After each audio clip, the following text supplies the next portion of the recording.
Selamat datang di Jils Media. Hai guys, kali ini Jils Media akan mempersembahkan video pembahasan praktis kimia, materi reaksi, dan tata nama.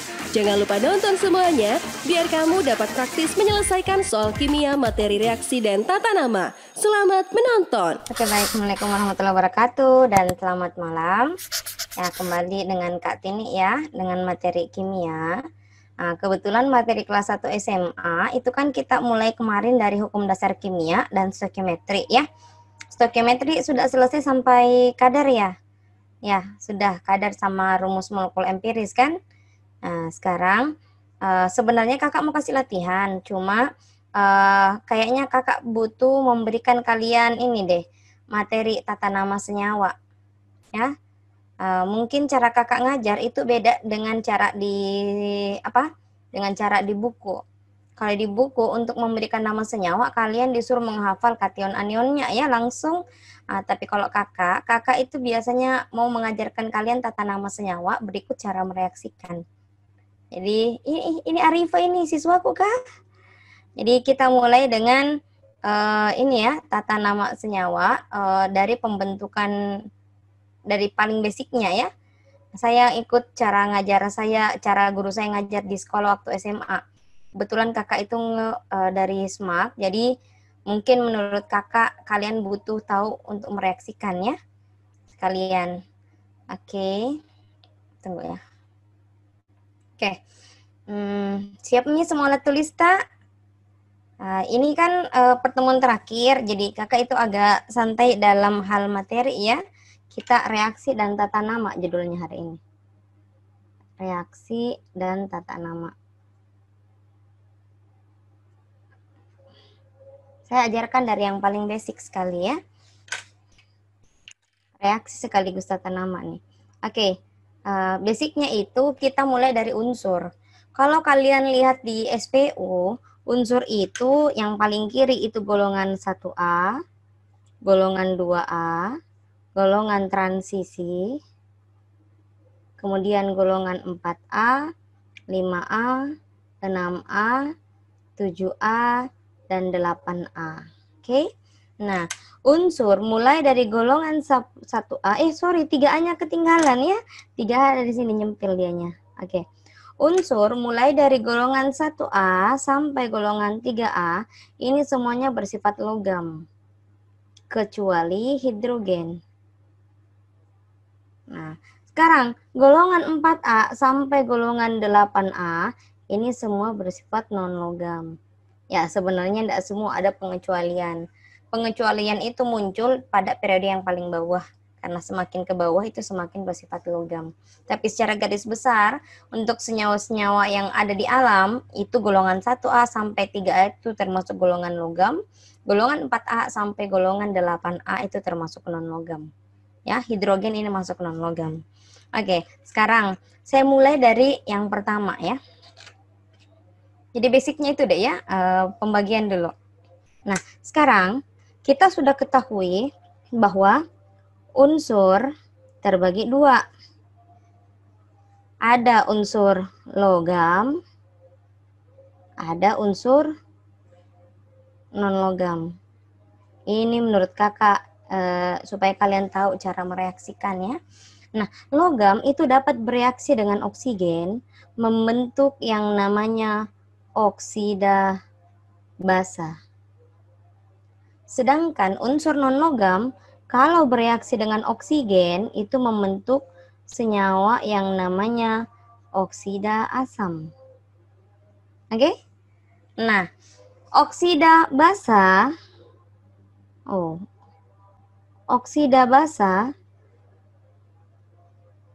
kalau kita reaksikan dengan air itu akan menghasilkan yang namanya basa.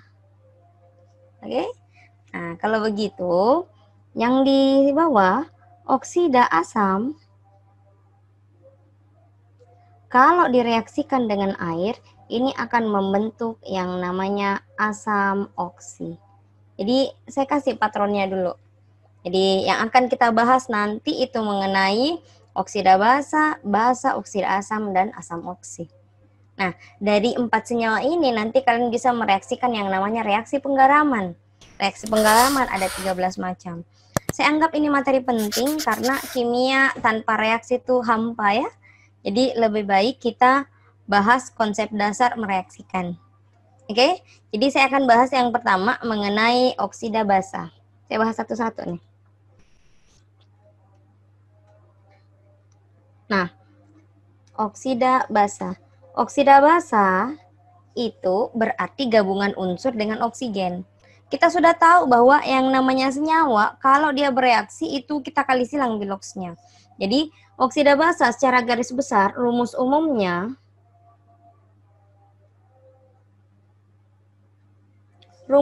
untuk oksida basa itu adalah L2OX. Nah, apa itu L2OX, Kakak? Rumus umum. Nah, di mana L ini menunjukkan nama logam. Nah, angka 2 menunjukkan biloxnya oksigen. Kan kita kali silang bilox ya. Kemudian O ini menunjukkan oksigen. Sedangkan X menunjukkan bilox logam. Oke. Kalian sudah belajar bilox kan? Bilox logam kalau golongan 1A plus 1, golongan 2A plus 2, ya. Kalian bisa lihat di SPU. Sekarang kita mencoba mereaksikan.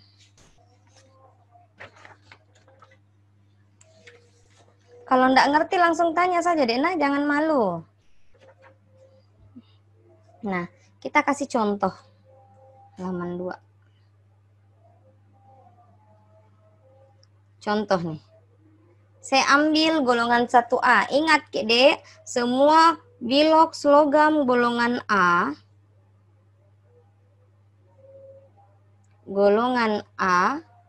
itu sama dengan positif golongannya. Makanya guru kita biasanya menyuruh kita menghafal golongan supaya tahu biloxnya. Contoh, golongan 1A itu lihat Halina kawin, Ruby CS frustasi. Ini biloxnya positif 1. Jadi kalau kita reaksikan misalnya Na, kita tambahkan dengan O2, maka senyawa yang terbentuk adalah rumusnya tadi, L2OX. L-nya adalah Na, 2, bilox oksigen, O-nya oksigen, dan biloxnya Na di sini 1. Ya, jadi Na2O. Nah, jadi mau dia K ditambah O2, pasti hasilnya K2O, karena semua Li, NaK, RBCS itu biloxnya plus 1. Ya, jadi Li tambah oksigen, rumusnya adalah L2O1 atau L2O, satunya tidak perlu ditulis. Oke? Oke. Nah, bagaimana kalau dia golongan 2A? Kalau golongan 2A itu beli mangga, campur sirup, baru rasa. Ini biloxnya plus 2 nih, karena golongan 2. Nah, contoh, kalau kita mau reaksikan misalnya Mg ditambah O2, hasilnya apa? Rumus umumnya tadi, ini logam ketemu oksigen, maka Mg2O2, karena biloxnya Mg plus 2. Ya? Cuma karena ini keduanya 2, ini bisa disederhanakan. Kita sudah bahas minggu kemarin, ya, rumus empiris. Ini bisa disederhanakan, jadinya MgO. Oke? Oh ya, lupa, belum kita setarakan reaksinya deh ya. Langsung saja ya. Na-nya 2, kita kali 2. O-nya di sini 1, berarti supaya 1, ini dibagi 2. Nah, ini Mg-nya 1 sama. Ini O-nya 1, ini O-nya 2, berarti bagi 2. Sudah kita bahas ya di stoikiometri. Dan seterusnya deh ya. Jadi kalau golongan 3A, contoh Al ketemu dengan oksigen, hasilnya Al2O3. Golongan 3A, bila Ali gagal, induknya teler. Ini biloxnya positif 3 nih. Ya. Nah, jadi misal yang terkenal kan aluminium yang dipakai di panci itu. Al ditambah O2 hasilnya adalah Al2O3. Karena biloxnya O2, biloxnya Al plus 3. Ya. Ingat disetarakan sayang. Al-nya 2, kita kali 2. O-nya 3, berarti kali 3 per 2. Nah, yang menjadi masalah kalau dia golongan B. Kalau golongan transisi,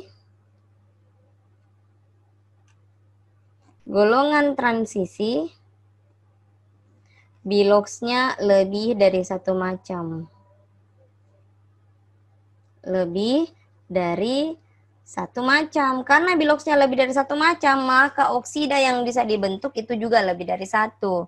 Contoh, kita paling familiar dengan unsur Fe. Nah, Fe itu biloxnya dari SPO itu bisa biloxnya plus 2 dan plus 3. Maka senyawa yang bisa dibentuk kalau Fe bereaksi dengan O2 itu hasilnya bisa Fe2O2 atau bisa juga hasilnya Fe2O3 ya. Ini bisa disederhanakan. Oke? Jadi O-nya dikali setengah. Nah, kalau Fe2O3 berarti setarakannya Fe-nya kita kali 2. O-nya di kanan 3, berarti sini 3 per 2 dikali 2. Bisa aja, Ki? Satu lagi, nah. Nah, Cu, tembaga. Biloxnya bisa plus 1, bisa plus 2. Maka senyawa yang bisa dibentuk bisa 2 macam juga. Apa hasilnya? Kalau plus 1, maka hasilnya Cu2O. Kalau yang plus 2, hasilnya adalah Cu2O2 atau CuO. Setarakan deh ya. Setarakan selalu mulai yang paling sulit. Oke, yang paling sulit itu biasanya yang paling banyak kapitalnya. O-nya 1 berarti setengah. Ini Cu-nya 1, O-nya 1 ya, berarti supaya 1 di sini setengah. Paham ya, Ki, cara mereaksikan oksida basa? Ya. Nah, tadi saya bilang saya mau ajarkan cara mereaksikan plus cara memberi nama. Nah, coba perhatikan cara memberi namanya. Tata nama oksida basa. Kalau kalian hatam yang ini, Dek, nanti pelajaran kelas 2 mudah. Ya. Halaman 3. Nah, kita ke tata nama ya. Tata nama oksida basa. Tadi oksida basa itu kan unsurnya ada 2 macam. Ada yang unsurnya cuma 1 macam biloxnya, ada yang unsurnya lebih dari 1 macam biloxnya. Ya, paling gampang kalau biloxnya cuma 1 macam.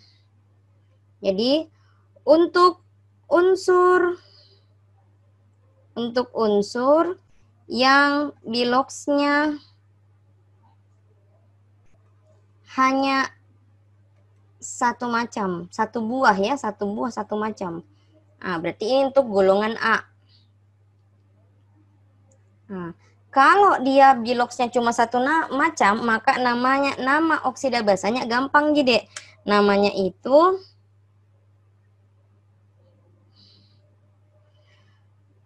sebutkan saja nama logam, terus tambah kata oksida. Nah, jadi ini tata namanya nih. Nama logam, terus kamu tambah kata oksida. Nah, contoh nih, yang tadi yang cuma 1 macam, yang Na2O, MgO, dan Al2O3. Jadi namanya itu cukup kamu sebutkan nama unsurnya. Unsur logamnya kan Na.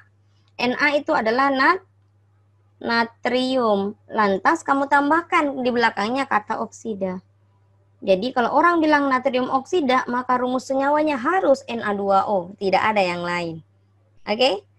Demikian halnya kalau senyawanya adalah MgO. MgO cuma 1 macam biloxnya, cuma plus 2. Maka ini namanya adalah magnesium. Mg itu magnesium ya. Tambahkan kata oksida, jadi magnesium oksida. Jadi kalau Al2O3 apa namanya? Pasti namanya aluminium. aluminium oksida. Yakin dan percaya ini susah kalian temukan teorinya. Karena di buku tata nama senyawa itu langsung saja dia tidak jelaskan tata nama oksida, langsung yang garam. Ya? Nah, kalau ini kita mau sebutkan seperti itu tidak boleh. Kenapa? Kalau ini besi oksida, ini besi oksida, apa bedanya? Ya. Jadi untuk tata nama senyawa yang kedua, kalau anak SMA 17 saya pernah ajar, itu dia diajarkan kayaknya. Iya, buku pegangannya itu yang warna ungu ya. Warna ungu, saya pernah privat anak SMA 17, saya lihat itu bukunya 3 serangkai.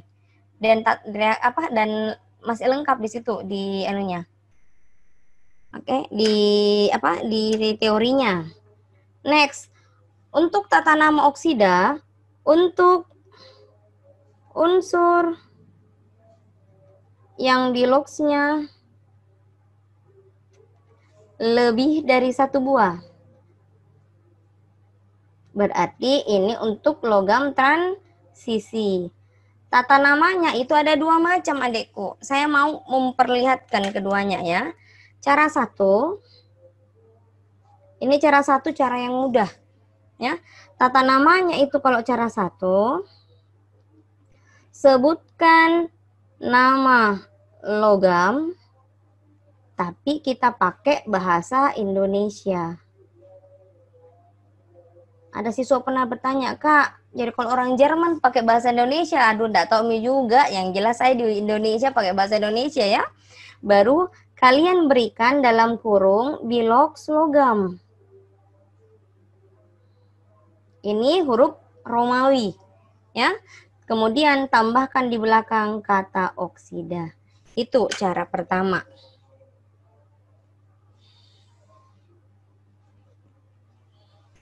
Kita aplikasikan dulu deh ya. Oke, cara pertama ini Fe2O2 atau FeO ya. Nah, untuk cara pertama namanya ini bisa kita sebut Fe itu bahasa Indonesianya besi, bahasa Latinnya ferrum. Kita pakai bahasa Indonesia, berarti besi. Dalam kurung bilogsnya Fe di sini plus 2 ya, meskipun sudah tercoret, kita tahu tercoret karena bilogsnya sama. Berarti dalam kurung huruf Romawi 2, baru tambah kata oksida. Oke? Nah, kalau Fe2O3 berarti namanya besi, bilogsnya di sini yang 3 ya. Besi 3 oksida. Paham Jeki? Paham Ji? Kalau paham, coba kalian beri nama yang di bawah ini sayang. Cu2O dan CuO. Apa namanya? Coba beri nama Cu2O dan CuO.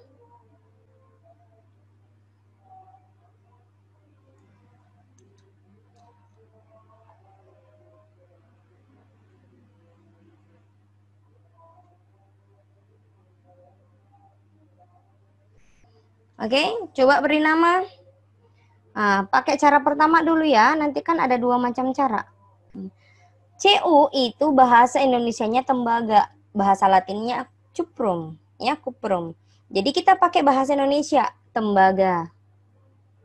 Dalam kurung bilogsnya di sini Cu, meskipun tidak ditulis itu bilogsnya 1 ya. Ini tembaga 1, tambahkan kata oksida. Nah, yang dibawa tembaga berapa di sini? Kalau tercoret, pasti tembaga 2. Jadi, Cu2O itu namanya tembaga 1 oksida, CuO itu tembaga 2 oksida. Nah, itu cara pertama. Nah, cara kedua, ini yang agak repot, makanya jarang orang gunakan. Cuma kalau kita mau membedakan orang yang bisa kimia dengan tidak bisa kimia itu biasanya ngetesnya pakai cara yang ini nih. Ya, cara kedua. Oke. Cara kedua sebenarnya gini namanya. Oke. Nama logam pakai bahasa Latin. Nah, setelah itu kalian tambah akhiran.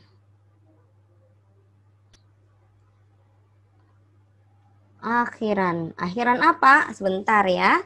Kemudian tambah kata oksida.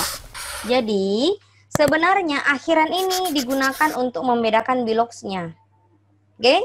Nah, akhiran yang mana ini, Kakak? Akhiran itu dua macam, Dek. Jadi ini punya keterbatasan cuma untuk yang biloksnya 2 buah tuh. Ya. Nah, akhirannya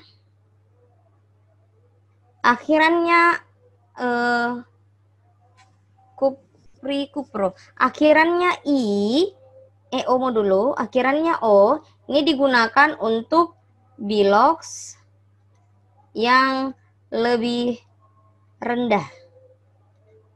Sedangkan akhirannya I digunakan untuk senyawa oksida yang biloks yang lebih tinggi.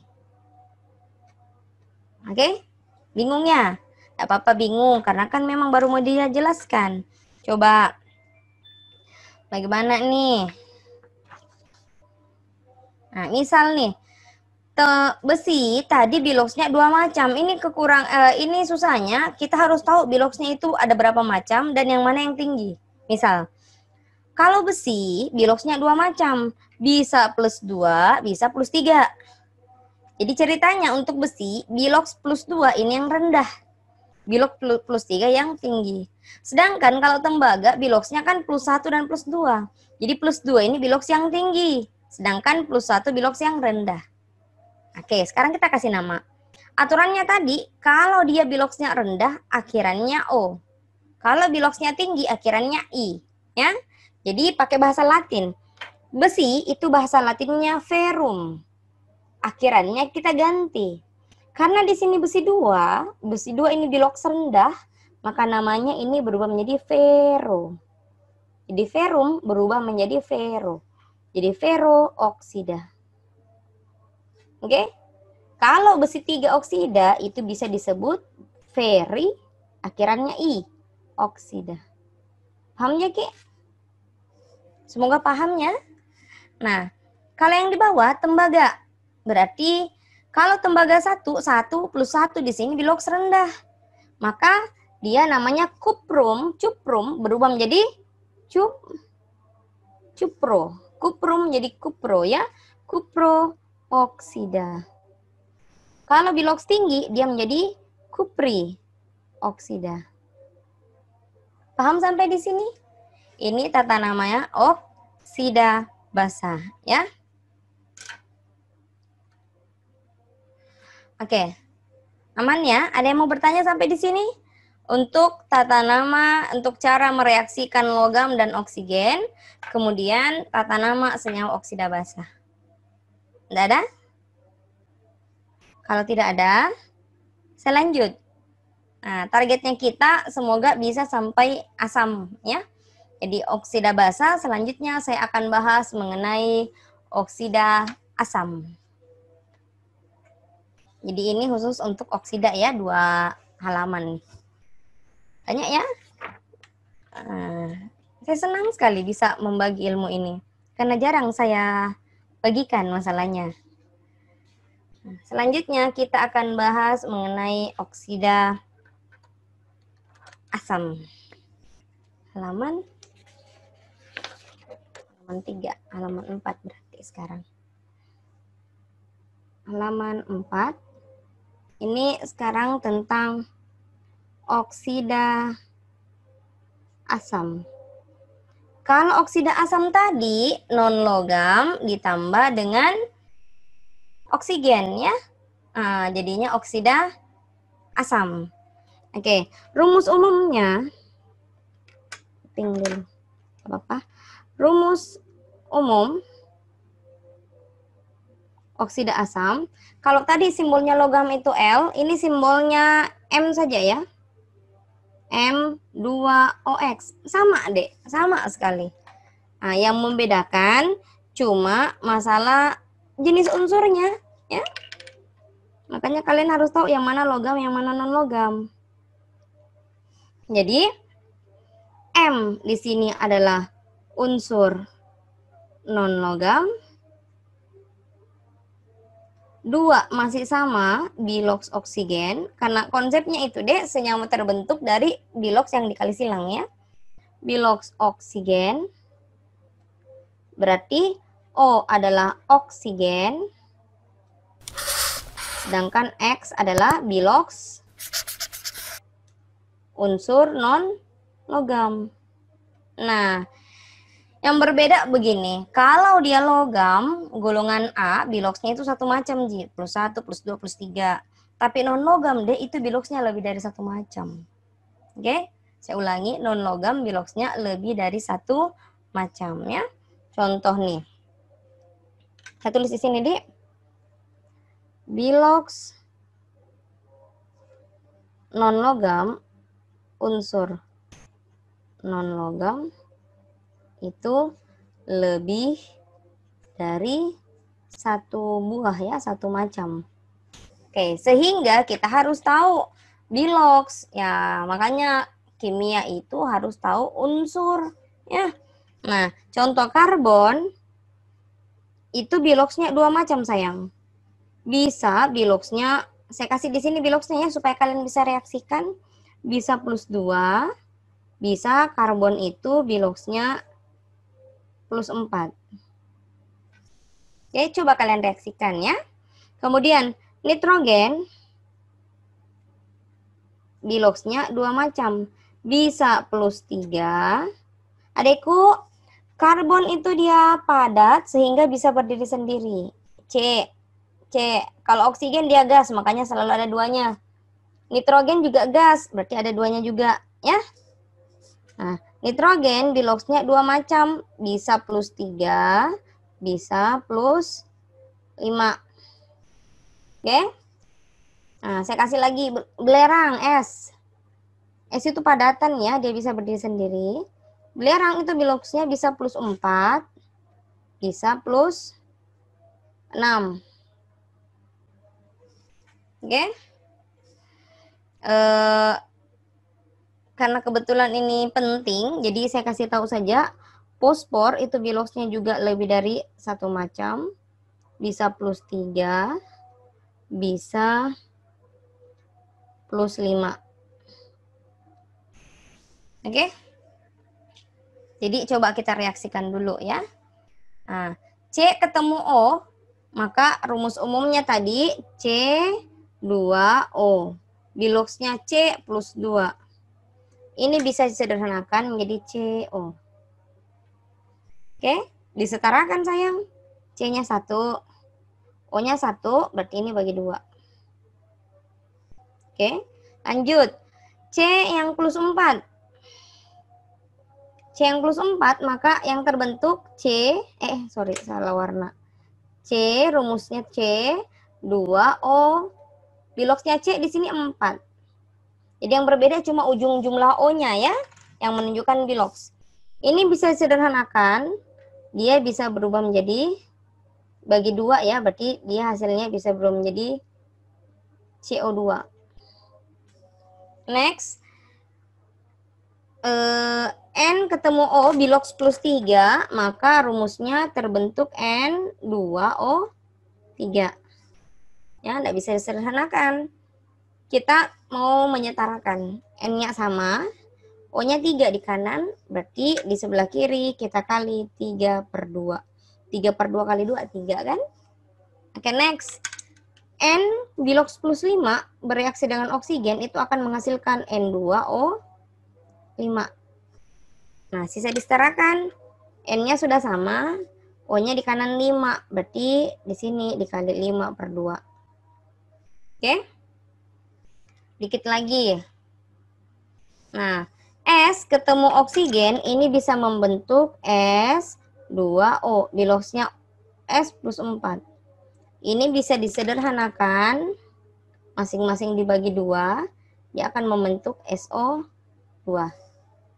Oke. Berarti S biloks plus 6 bereaksi dengan oksigen itu akan membentuk S2O6. Bisa disederhanakan menjadi SO3. Jadi kalian tidak akan temukan di soal-soal itu S2O6. S2O4 tidak ada. Yang ada pasti SO2 dan SO3. Oke? Oke, fosfor. Bilox plus 3. Jadi fosfor dan N ini dia segolongan. Makanya dia biloxnya sama. Ya. Nah, jadi ini akan membentuk P2O3 dan P2O5. Sisa disetarakan ya. Ini 3/2. Yang di bawah 5/2. P-nya dikali 2. P-nya dikali 2. Gitu. Oke? Jadi ini golongan 4, ini golongan 5, ini golongan 6, ini golongan 5. Golongan 7 saya belum kasih. Nah, saya harus kasih golongan 7. Karena ada yang penting. Kalau kalian baca di buku itu dia cuma langsung senyawanya ini namanya. Kalian tidak bakalan tahu asal-muasalnya senyawa itu dari mana. Ya, ini saya kasih tahu asalnya. Itulah tadi pembahasan dari praktis kimia, materi reaksi, dan tata nama. Jangan lupa like, share, dan subscribe, serta bunyikan lonceng notifikasinya, biar nggak ketinggalan video terbaru dari Qs Media. Terima kasih.